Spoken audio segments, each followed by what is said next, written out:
आन एहन धानी पातर फूल सन सुंदर रे ललन रे दोसरे में बाबा के दुलारी के रहले गर्भ सारे लल रे दोसरे में बाबा के दुलारी के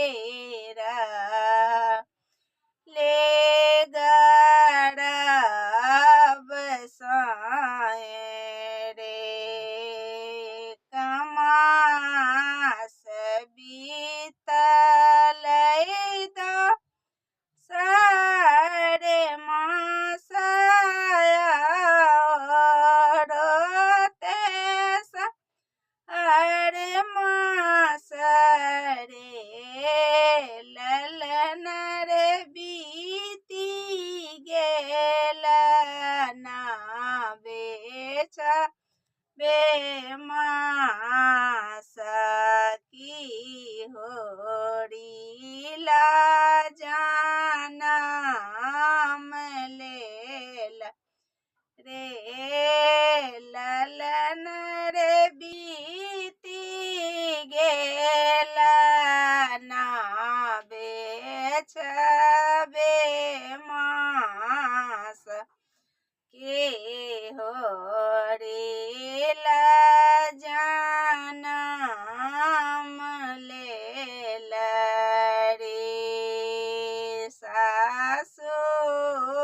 जेओ ठलानी गबई तनाना दीवा जबही तरे ललन रे गोतानी बैरनिया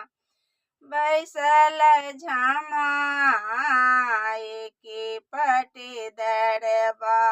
दरबागर दुश्मन भेल रे ललन रे गोतानी बैरनिया बैसल झमाए के पटी दरबा घर दुश्मन